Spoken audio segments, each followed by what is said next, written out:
जय जगन्नाथ मु ज्योतिर्विद डॉक्टर भवानी शंकर महापात्र आपण मानकु भाग्यचक्र कार्यक्रम को स्वागत जनाऊँगी।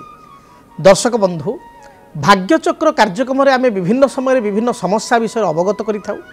आपण को जीवन में देखाउथुवा समस्यार किपरि सरल समाधान आपण माने पाई परिबे ता पई फोन कॉल माध्यम रे आपणकर समस्या आम नहीं थाउ एवं समाधान मध्य करिथाउ। तेबे दर्शक बंधु आज आसंतु जानिबा जन्म जातक चंद्रमा जदि द्वादश घरे अच्छी आपण जातक आपणकर जेकोसी राशि ही पारे जदि चंद्रमा आपणकर द्वादश घरे अच्छी ताहले आपण को किपरि फल प्रदान करिवे से संपर्क जानिबा। द्वादश रे चंद्रमांकर स्थिति एवं तदु अनुसार जातक तार प्रभाव देखंतु। चंद्रमा होचंती मनकारक ग्रह। शास्त्र कहा जाए मनर मूले यजगत एवं पुरुष सूक्तर मध्य कहा जाए भगवान विष्णुंकर माँ महाप्रभु जगन्नाथंकर सूर्य एवं चंद्र होचंती दुई नेत्र एवं चंद्रमा मन को रिप्रेजेंटेटिव करिथांती। चंद्रमा मनसो जातो चक्षु सूर्य मजायत शास्त्र कहा जाए चंद्रमा मनसो जातो। चंद्रमा होचंती मनकारक ग्रह। चंद्र आपणकर जदि जातक भल स्थिति रे थांती ताले व्यक्ति विशेष अत्यंत शुभ फल प्राप्ति करि थांती। चंद्रमा होचंती मातृकारक आपण को माँ माउसी एमान को रिप्रेजेंटेटिव करि थांती। चंद्रमा मातृकारक ग्रह। चंद्रमा होचंती एक स्त्री कारक ग्रह।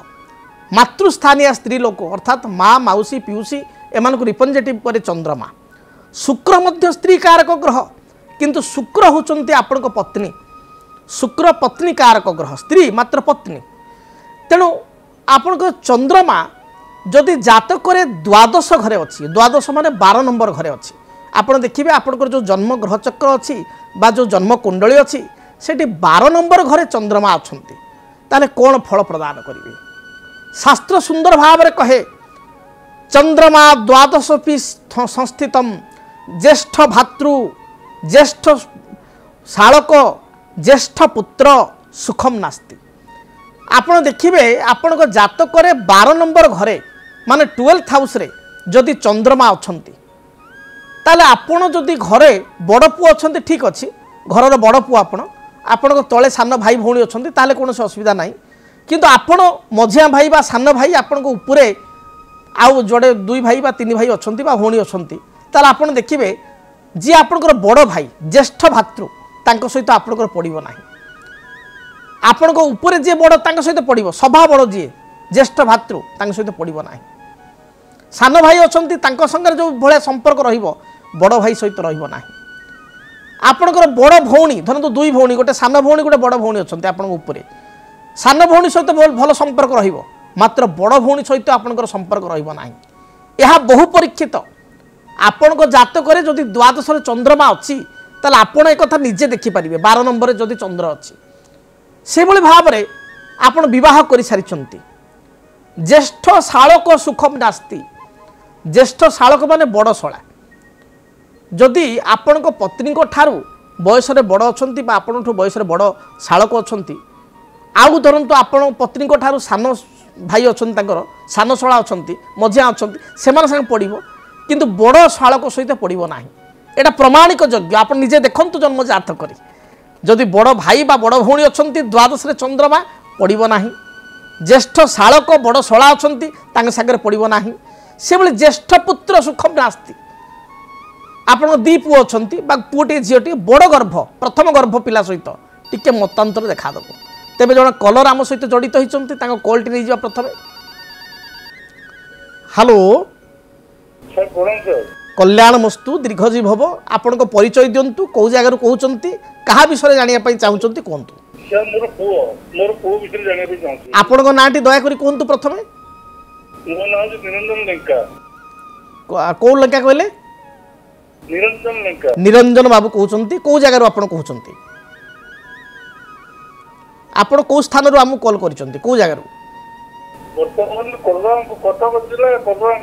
अच्छा कटक जिला धरतु कटक आप पुओ क्या विषय जानापी चाहते पुओ विषय आज्ञा पुओं ना टे कहतु उत्कल। अच्छा उत्कल आम जातक देखा तार जन्म तारीख समय स्थान कहतु ତାର ଜନ୍ମ ତାରିଖ କି 1/1986। 1 ଏପ୍ରିଲ 1986 ମସିହା। ସମୟ ସମୟ କୁହନ୍ତୁ। ସମୟ ହେଉଛି 12:57 ଦିନ। 12:57 ମଧ୍ୟାହ୍ନ। ଆଜ୍ଞା। ଜନ୍ମସ୍ଥାନ ସ୍ଥାନ ହେଉଛି କୋରାପୁଟ ଜିଲ୍ଲା ଧରିକା, ବର୍ତ୍ତମାନ ନବରଙ୍ଗପୁର ଜିଲ୍ଲା। ଆଚ୍ଛା ଆଚ୍ଛା। କ'ଣ ପ୍ରଶ୍ନ ରହିଛି ପିଲା ବିଷୟରେ? ଆଜ୍ଞା, ପିଲା ବିଷୟରେ ଆପଣ କ'ଣ ଜାଣିବା ପାଇଁ ଚାହୁଁଛନ୍ତି? ପୁଅ ବିଷୟରେ ପ୍ରଶ୍ନ କ'ଣ ଅଛି? କଣ ସାର୍ ତାର ମାନସିକ ଇଏ ହେଉଛି କିଛି ନହେଲେ ତାପରେ ଗୋଟେ ଜାଗାରେ ଏଇ ମାନେ ହଇରାଣ ହେଉଛି। ଜଣେ ତାକୁ ମାନି କରି ପଇସା ତ ନେଇଯାଇଛି। ଆଚ୍ଛା। ଆଉ ସେ ପଇସା କରୁଛି କିନ୍ତୁ ପାଗଳା ଭଳିଆ ହେଉଛି। ଆଜ୍ଞା। ଚାକିରି କରିଦେବ, ଠିକରେ ତ ଚାକିରି କରିଦେବ, ଆସି ଘର ବାଜିଛି ଯେତେ ହେଉଛି ସେଇଥିପାଇଁ ମୁଖ୍ୟତଃ ତାର କର୍ମସ୍ଥିତି ଏବଂ ଗ୍ରହ ଦଶା ବିଷୟରେ ଜାଣିବା ପାଇଁ ଚାହୁଁଛନ୍ତି। କର୍ମକ୍ଷେତ୍ର ଗ୍ରହ ଦଶା ଦେଖନ୍ତୁ। ପୁଅଙ୍କର ହେଉଛି ଧନୁ ରାଶି, ମୂଳା ନକ୍ଷତ୍ର 19/9 ଏବଂ କର୍କଟ ଲଗ୍ନ। ଧନୁ ରାଶି, କର୍କଟ ଲଗ୍ନ, ମୂଳା ନକ୍ଷତ୍ର। ଠିକ୍ ଅଛି। ଦେଖନ୍ତୁ ପୁଅର ଯଦି ଆମେ ଜନ୍ମ ଗ୍ରହ ଚକ୍ରକୁ ଦେଖିବା, ଜନ୍ମ କୁଣ୍ଡଳୀକୁ ଦେଖିବା, ତା ଜାତକରେ ଅଷ୍ଟମ ସ୍ଥାନରେ ବୁଧ ଆଉ ବୃହସ୍ପତି ଏକତ୍ର ଅଛନ୍ତି। ସପ୍ତମାଧିପତି ଯିଏକି ଶନି, ସେ ଜାତକରେ ମୁଁ ଦେଖୁଛି ପଞ୍ଚମ ସ୍ଥାନରେ ଅଛନ୍ତି। ତେଣୁ ୟାର ମିତ୍ରମାନେ ମୁଁ ଦେଖୁଛି ବଳବାନ ହେଇକି ଅଛନ୍ତି। ଅର୍ଥାତ୍ ଇଏ ବହୁତ ମିତ୍ର ପ୍ରିୟ, ସାଙ୍ଗସାଥି ପ୍ରିୟ ଏବଂ ଇଏ ବହୁତ ଇମୋସନାଲ ପିଲାଟା, ବହୁତ ସରଳ ବିଶ୍ୱାସୀ ପିଲାଟା। ଯିଏ ଯାହା କହିଲା ସମସ୍ତଙ୍କ କଥାରେ ପରିଚାଳିତ ହୋଇଯିବ। ବାପା ମା ଭୁଲ, ବାକି ବାହାର ଲୋକଙ୍କୁ ଠିକ୍, ଏଇଭଳିଆ ତାର କଥା। ବୁଝିପାରୁଛନ୍ତି? ବାପା ମାଙ୍କୁ ସମ୍ମାନ କରେ, ଅସମ୍ମାନ କରେ ନାହିଁ, କିନ୍ତୁ ବାହାର ଲୋକଙ୍କ କଥାକୁ ଅଧିକା ବିଶ୍ୱାସ କରେ। ଏଇଭଳିଆ ପିଲା। ବୁଝିପାରୁଛନ୍ତି? ବାହ୍ୟ ଲୋକ ବିଶ୍ୱାସୀ। ଏବଂ ଶାସ୍ତ୍ରରେ କହେ ଯେ ଶୁକ୍ର ରାହୁ ଯୁତେ ଦୁଷ୍ଟେ ଯୋଗ ଭଙ୍ଗମ ପଦେ ପଦେ। ତା ଜାତକରେ ଶୁକ୍ର ଆଉ ରାହୁ ଏକତ୍ର କର୍ମସ୍ଥାନରେ ରହିଛନ୍ତି। ତେଣୁ କର୍ମକ୍ଷେତ୍ରରେ ତାର ସ୍ଥିରତା ରହୁନାହିଁ। କର୍ମ କଲେ ମଧ୍ୟ ମନ ବିଚଳିତ ହେଉଛି ଏବଂ ଛୋଟ ଛୋଟ କଥାରେ ଭାଙ୍ଗି ପଡ଼ୁଛି। ସହିବା ଶକ୍ତି ତାର ଜମା ନାହିଁ। ଆପଣ ଦେଖିବେ ଧୈର୍ଯ୍ୟ ନାହିଁ ଜମା। ବୁଝିପାରିଲେ? ଏବଂ ସାଙ୍ଗସାଥୀକୁ ବିଶ୍ୱାସ କରି ସେ ଅସୁବିଧାରେ ବର୍ତ୍ତମାନ ଆଜି ଯେଉଁ ସମସ୍ୟା ସୃଷ୍ଟି ହୋଇଛି ତାର ସାଙ୍ଗ କାରଣରୁ ହୋଇଛି। ମୋତେ ଯେତିକି ଲାଗୁଛି ସେ ଯାହା ବି ପଇସା ପତ୍ର କିଛି ଦେଇଛି ସାଙ୍ଗସାଥୀକୁ ମାଧ୍ୟମ କରି ଦେଇଛି, ଏଭଳିଆ ହେଇଛି। ତେଣୁ ଦେଖନ୍ତୁ ବର୍ତ୍ତମାନ ସମୟ ତାର ଗ୍ରହସ୍ଥିତି ଭଲ ଚାଲି ନାହିଁ। ମୁଁ ସଦାବେଳେ କହୁଛି ଯେ ଧନୁ ରାଶି ପାଇଁ ଶନି ଢେୟା ବର୍ତ୍ତମାନ ଆରମ୍ଭ ହୋଇଛନ୍ତି। ତେଣୁ ସମୟ ଟିକେ ଖରାପ ଚାଲିଛି ତାର। କେତୁ ମହାଦଶାରେ ପିଲା ଜନ୍ମଗ୍ରହଣ କରିଛି। କେତୁ ପରେ ଶୁକ୍ର, ଶୁକ୍ର ପରେ ରବି, ରବି ପରେ ଚନ୍ଦ୍ର, ବର୍ତ୍ତମାନ ମଙ୍ଗଳଙ୍କର ମହାଦଶା ଚାଲିଛନ୍ତି ଏବଂ ମଙ୍ଗଳ ମହାଦଶାରେ ବର୍ତ୍ତମାନ ଅନ୍ତର୍ଦଶା ହିସାବରେ ମଙ୍ଗଳରେ ବର୍ତ୍ତମାନ ଗତି କରୁଛନ୍ତି। ଜାତକରେ ମଙ୍ଗଳରେ ବୃହସ୍ପତି 2-11-25 ପର୍ଯ୍ୟନ୍ତ ମଙ୍ଗଳରେ ବୃହସ୍ପତି, ତାପରେ ମଙ୍ଗଳରେ ଶନି 2-11-25 2 ନଭେମ୍ବର 25 12-12-26। ତା ମାନେ ଆପଣ ଧରନ୍ତୁ 12-12-26 ଅର୍ଥ 2027 ମସିହା ପର୍ଯ୍ୟନ୍ତ ତା ଜାତକରେ ଗ୍ରହସ୍ଥିତି ବିଶେଷ ଭଲ ନାହିଁ। ତେଣୁ ଟିକେ ଜଗି ରଖି ପିଲାକୁ ଚଳିବାକୁ ପଡ଼ିବ। ମଙ୍ଗଳରେ ବୃହସ୍ପତି, ମଙ୍ଗଳରେ ଶନି। ତେବେ କର୍ମକ୍ଷେତ୍ରରେ ଯଦି ଆମେ ଦେଖିବା ଗୋଟେ ପଜିଟିଭ୍ କଥା ହେଉଛି 2026 ମସିହା ଜାନୁଆରୀ ଠାରୁ 2026 ମସିହା ଜୁଲାଇ ମଧ୍ୟରେ, 26 ଜାନୁଆରୀରୁ 26 ଜୁଲାଇ ମଧ୍ୟରେ ଆସନ୍ତା ବର୍ଷ ଗୋଟେ ଭଲ ଜବ୍ଟେ ପିଲା ପାଇପାରିବ, ଭଲ କର୍ମ ପାଇପାରିବ। କିନ୍ତୁ 2027 ମସିହା ପର୍ଯ୍ୟନ୍ତ ମୋଟାମୋଟି ତାକୁ ଟିକେ ଜଗିକି ଚଳିବାକୁ ପଡ଼ିବ। ତାର ଯେଉଁ ଗ୍ରହସ୍ଥିତି ରହିଛି ସେ ଗ୍ରହସ୍ଥିତି ଅନୁଯାୟୀ କିଛି ଅର୍ଥ ପ୍ରାପ୍ତି ପାଇଁ ମୁଁ ଆପଣଙ୍କୁ ଏକ ସରଳ ପ୍ରତିକାର କହିବି।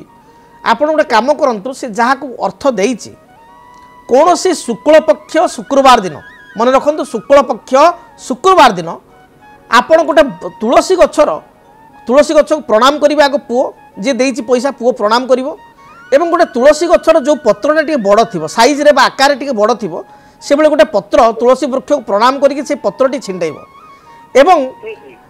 ଏବଂ ସେଇଦିନ ଶୁକ୍ଳପକ୍ଷ ଶୁକ୍ରବାର ଦିନ ତୁଳସୀ ଗଛର ଗୋଟେ ବଡ଼ ପତ୍ରଟି ତୋଳିବ ଏବଂ ଆପଣଙ୍କର ରକ୍ତଚନ୍ଦନ ଏବଂ ଡାଳିମ୍ବ କାଠି, ଡାଳିମ୍ବ ଗଛର ଯେଉଁ କାଠି ଥିବ, ଗୋଟେ ଡାଳିମ୍ବ ଗଛର କାଠି, ଛୋଟ କାଠିଟେ ସରୁ କାଠିଟେ ନେବ, ତା ଅଗଭାଗକୁ ଟିକେ ଛେଚିଦେବ ଲେଖନୀ ଭଳିଆ ଲେଖିବା ପାଇଁ।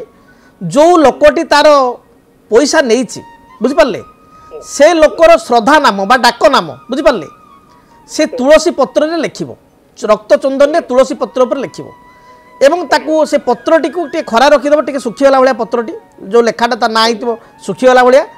ଗୋଟେ କାଚ ବୋତଲ, ଛୋଟ କାଚ ବୋତଲ, ଧଳା ବୋତଲ ନେବ ଏବଂ ସେଥିରେ ଅଧା महू ता देहरे पुरेब महू से काच बोतल एवं तुलसी पत्र जो नाटी लिखाई से लोकर से तुलसी पत्र नाटा टे सुखीगला ता भितर बुड़ेदब तापर से बोतल टी फुल करदेव जमीती तुलसी पत्र लिखाई नाटी महू मध्य बुड़िकी रुझिपारे एवं घरर उत्तर पूर्व ईशान्य कोण किंबा पूजा घर ठाकुर घर उत्तर पूर्व ईशान्य कोण रे गोटे धान आपणकर जो कहती जो धान रखती धान पाछिया बा ढुली बा गोटे छोट धान बस्ता ता भितर से बुड़ेक रखिए एवं तापर धान खेलीदेवे बुझिपारे देखिए हाँ ईशान्य ईशान्य कोण रे बुझिले देखिए यही प्रतिकार द्वारा लाल किताब हिसाब से एक सरल प्रतिकार ए प्रतिकार द्वारा देखिए जो व्यक्ति पैसा देइछि पैसा दौ नहीं रिटर्न करू नहीं ये कार्य करिवार 90 दिन मध्य 90 डेज मध्य तार मन विचलित हेबो ता भितर आपण मध्य पैसा ताऊ मागुथुबे बारंबार मन पकेया देखिए से लोक ठारू जहाँ पैसा से देइछि धीरे धीरे किछि मात्रा रे 90 दिन भितर आदाय करि परिबे एवं पिलार जो मन अस्थिर होउछि चंचल होउछि ता पई तार ग्रह दशा बहुत खराब चली से गोटे माणिक्य पिंधिया देवे डाहाण हाथ अनामिका आंगुठी 6 ରୁ 7 रति मध्य 6.5 ରୁ 7.5 रति मध्य गोटे माणिक्य बा रुबी से रिंग फिंगर रे धारण करिवो पंचधातु धारण करिवो बा सुना मुद्रे धारण करिवो जेमति आपण सुविधा ताको धारण करिवे देखिबे जहाँ भी तार बाधा विघ्न रहिछि ता दूरीभूत हेबो आगु तार मुंड स्थिर हेबो ए जो तरतरिया होउछि तुरबुरिया होउछि से गुण तार कटिवो एवं शुभ फल से फ्यूचर रे पाई परिवो बुझिले तेणु आपण जो प्रतिकार कहली से प्रतिकार गुड़ी को करंतु धन्यवाद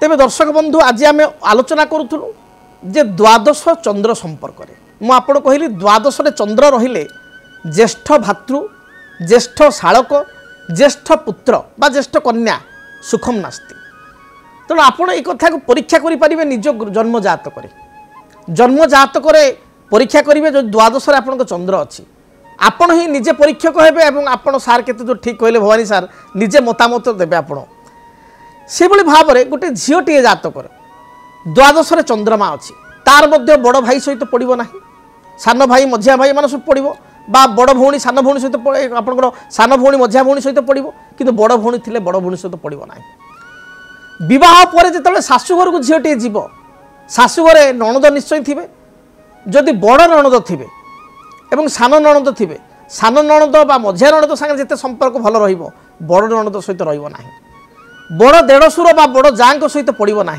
सान दियर बा जा थिले संपर्क भल रहिबो किंतु बड़ देढ़शुर बड़ जा सहित रहिबो नाही ए कथा निजे आपण परीक्षा करिके देखंतु एवं सबुठारु दुखर विषय होउची चंद्रमा द्वादश रे थिले व्यक्ति विशेषकर कौन हुए ना जमी बा भूमि को लेकिन बहुत समय लिटिगेशन हुए पड़ोशी मान सहित अकारण बहुत समय कल हुए तेणु द्वादश चंद्रमा जदि थांती तार प्रतिकार बा निराकरण करवा निहाती आवश्यक आउ जड़े कलर आम सहित जड़ित अच्छा कॉल टी नवा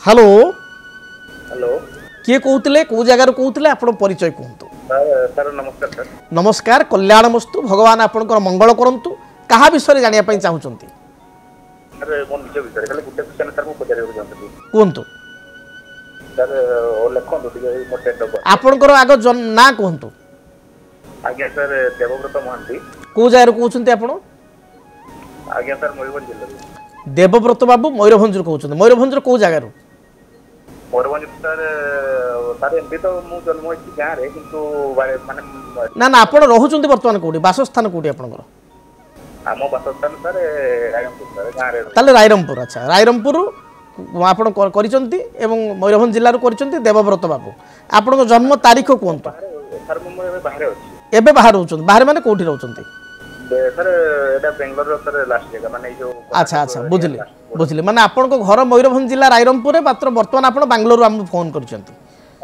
जा हो धन्यवाद दूर आपण करिसंती बेंगलोर बहुत खुशी लागिला कार्यक्रम आपण देखुचंती प्रत्येक दिन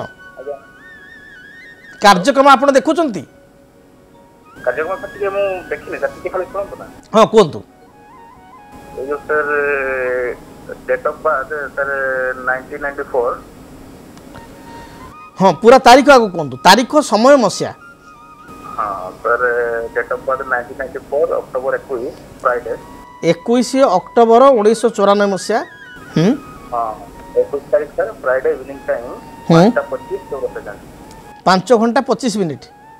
ना सर हाँ 5:25 14 सेकंड। अच्छा जन्म स्थान जन्मस्थान सर से ये सर मामू घर ही तो जन्म होई किंतु जिला तो सर मयूरभंज। अच्छा ठीक अच्छे कौन प्रश्न जानिया कौन चाहूँगी सर माने लव मैरिज ना अरेंज मैरिज 2/1 द्विजा नक्षत्र मेष राशि ठीक अच्छे मेष राशि बोली जानिଛ आज्ञा मेष राशि बोली जानिଛ आज्ञा मेष राशि द्विजा नक्षत्र 2/1 मेष लग्न मध्य प्रश्न होची जे लव मैरिज करिवो कि अरेंज मैरिज करिवो आज्ञा जातक लग्न रे चंद्रकेतु रहिचंती एवं जातक चतुर्थ रे मंगल नीच होइकरी अछंती चतुर्थाधिपति चंद्रमा जातक लग्न रे केतुयुक्त शनि पंचम स्थान को देखुची देखंतु लव जोग अच्छी जातक भल पाइबा जोग अच्छी मात्र भल पाइबा झीटी जे स्त्री हो पार भविष्य को बह करें ए कथार बाधा अच्छी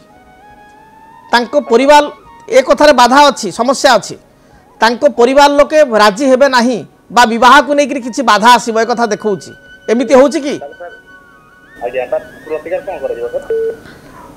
प्रतिकार जो देखा शुणु प्रतिकार आपड़ से झीर जातक देखा दरकार तेबे जदि जातक देखा आपण जहाँ को भल पाँच जीवन साथी रूप से पाइबा चाहूँगी आपण बाधक होती शनि शनि गोटे बाड़ी अला वृक्ष कुंडे लगातु भूई अला वृक्ष चंदन सिंदूर दीप धूप अपराजिता फूल दे रेगुलार शनि ग्रह पूजा करूँ एवं ता सहित भगवान राधाकृष्णकर गोटे फोटो जो जुगल मूर्ति राधाकृष्ण जो एकत्र थे एवं जुगल मूर्ति एवं राधाकृष्ण उभय बंशी धरी गोटे बंशी को राधाकृष्ण फुंकुवे गोटे पटे राधांकर मुख थी गोटे पटे कृष्णकर मुख थी गोटे बंशी को फुंकुवे से भाई एक मूर्ति को बा फोटो को आप पूजा करूँ जदि आपंकर भल पाइबा सत्य चिरंतन ये ताले पवित्र ताले निश्चय कौन सी शक्ति आपको अटकई पारनी आप निश्चय विवाह करें।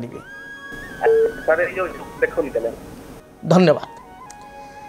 तेबे दर्शक बंधु आज आम आलोचना करूँ द्वादश चंद्रमा संपर्क में चंद्रमा द्वादश थिले व्यक्ति विशेषकर बहु समय जो कथा कहली परिवार में समस्या देखा दिए पारिवारिक जीवन में मतभेद हुए पैतृक संपत्ति को नहीं भाई भाई मध्य भाई भौणी मध्य तिक्तता देखा दी थाए चंद्रमा द्वादश स्थान में थिले विदेश भ्रमण करती यहाँ गोटे प्लस पॉइंट कहवा माइनस पॉइंट भी कहवा कारण बहुत लोक गाँ छाड़ी घर छाड़ी निज एरिया छाड़ी जावाक भल लगे ना से माइनस पॉइंट से जावाक बाध्य हे जो व्यक्ति विशेष चाहूँगी जे आईटी फील्ड जॉब करुँचे फॉरेन को जीवी गोटे सेक्टर में जॉब करुँची फॉरेन गले भल हे से ये द्वादश चंद्रमा यथेष्ट शुभप्रद। तेबे दर्शक बंधु समय तो इशारा देलानी कार्यक्रम को आम ये रखा नियतिर चक्र में आपण मु समस्ते बंधा। तेबे दर्शक बंधु आपण आद निराश हेबे नहीं प्रत्येक दिन आपण कार्यक्रम को देखंतु बहु ज्योतिष शास्त्र संपर्कित मूल्यवान कथा आपण कार्यक्रम जानिया को पाई परिबे। जदि आपण व्यक्तिगत जीवन में कौन समस्या रही समस्यार समाधान पर आप मो सहित देखा करने चाहूँगी व्यक्तिगत भाव में व्यक्तिगत साक्षात करने चाहूँगी किंबा आपण दूर में अच्छा देखा करने आसवा संभवपर हो पार ना आप मो सहित भेटा ताले टेलीफोन माध्यम मो सहित जोगाजोग करेंगे। टीवी रे जो टीवी स्क्रीन रे जो नंबर दि जाऊँगी आपण को टेलीफोन बा टीवी स्क्रीन रे जो नंबर दि जाऊँगी से नंबर आप कॉल करूँ जदि आप इच्छुक व्यक्तिगत मो सहित साक्षात करेंगे 45 मिनट रु 1 घंटा मो सहित आलोचना करी आपण समस्यार समाधान पाइपर किंबा आपण टेलीफोन माध्यम मो सहित अपॉइंटमेंट नहीं टेलीफोन माध्यम दूर स्थान थिले सुधा आपण 45 मिनट घंटा पर्यंत मो सांगे कथा पारे समस्यार समाधान पाइपर। तेबे आपण स्क्रीन रे दिया नंबर जोगाजोग करूँ निश्चय आपण टेलीफोन उठाଯିव एवं आपण समस्यार समाधान पाइपर। आज विदाय दिंतु महाप्रभु जगन्नाथ आपण को घंट गोड़े रखंतु माँ दक्षिण काली आपण को जीवन चलापथ को कुसुमित करंतु। रहुछि जय जगन्नाथ जय माँ दक्षिण काली।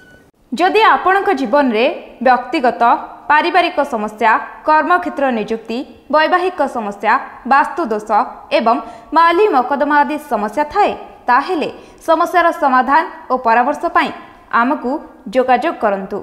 ज्योतिर्विद doctor Bhabani Shankar Mahapatra Budheswari colony plot number 26 Bhubaneswar.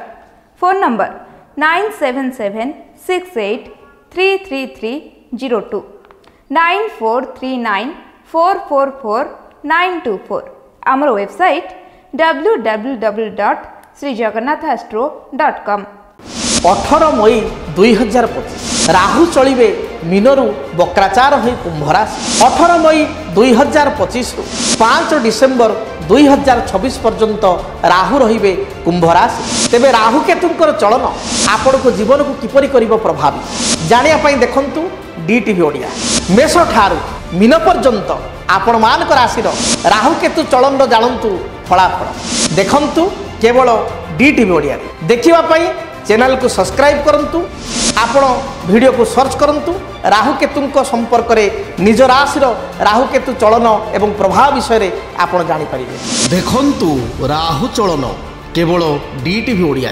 DTV Odia देखिबा पई सब्सक्राइब करंतु एवं बेल आइकन को मध्य दबाई दियंतु।